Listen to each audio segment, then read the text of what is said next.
Salut tout le monde, c'est Jim French. On va parler français aujourd'hui. Et pas n'importe quelle partie, on va s'attaquer aux pronoms relatifs. C'est vrai, ça peut faire peur comme ça.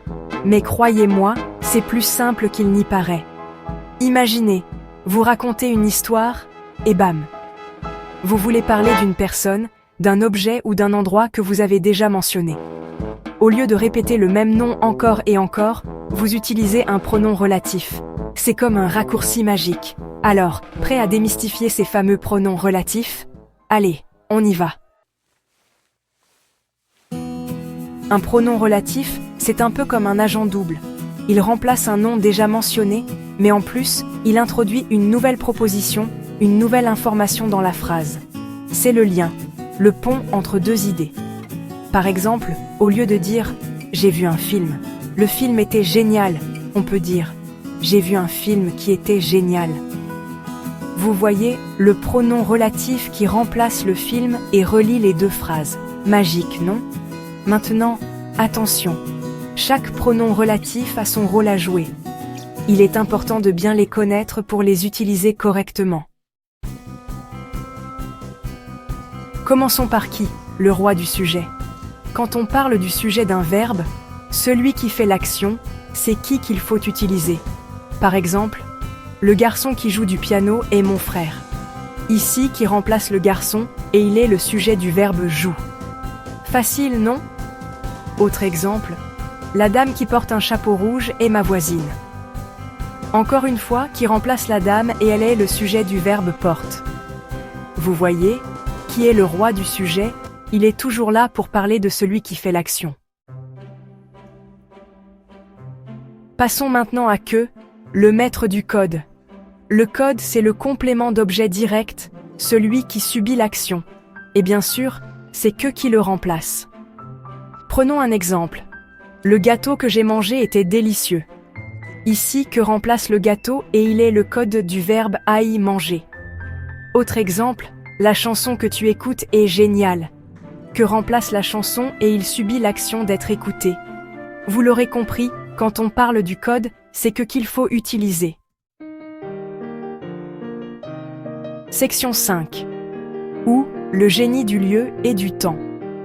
Et maintenant, place à où, le génie du lieu et du temps. Comme son nom l'indique, où remplace un lieu ou un moment. Par exemple, je me souviens du jour où on s'est rencontrés. Ici, où remplace le jour et indique le moment de la rencontre. Autre exemple, la ville où j'ai grandi est magnifique. Où remplace la ville et indique le lieu. Où est vraiment pratique pour parler de lieu et de moment, vous ne trouvez pas. Section 6. La famille. Lequel, des pronoms relatifs polyvalents. Attention, maintenant on entre dans le vif du sujet avec la famille. Lequel, elle est composée de lequel, laquelle, lesquels et lesquels. Ces pronoms relatifs sont un peu comme des caméléons. Ils s'adaptent au genre et au nombre du nom qu'ils remplacent. Par exemple, j'ai vu plusieurs robes, mais j'ai préféré celle laquelle était rouge. Ici, laquelle remplace la robe et s'accorde au féminin singulier. Autre exemple, il y a plusieurs chemins, mais je ne sais pas lequel prendre. Lequel remplace le chemin et s'accorde au masculin singulier. N'oubliez pas, la famille lequel est très importante pour accorder correctement les pronoms relatifs. Section 7. Qui ou que. Comment choisir? Qui ou que. C'est souvent là que ça se corse. Mais ne vous inquiétez pas, il y a une astuce simple pour ne plus se tromper. Demandez-vous si le pronom relatif remplace le sujet ou le COD. S'il remplace le sujet, c'est qui. S'il remplace le code, c'est que. Par exemple, l'homme qui marche dans la rue est mon père. Ici, qui remplace l'homme, et il est le sujet du verbe marche. Autre exemple, le livre que je lis est passionnant. Que remplace le livre et il est le code du verbe lisse. Vous voyez, avec cette astuce, choisir entre qui et que devient un jeu d'enfant. Section 9. Conclusion. Bravo, vous êtes prêts à briller. Voilà, Vous savez tout sur les pronoms relatifs. Vous avez vu, ce n'est pas si compliqué que ça. N'hésitez pas à relire ces explications et à faire des exercices pour bien maîtriser ces petits mots magiques. Et surtout, amusez-vous avec la langue française.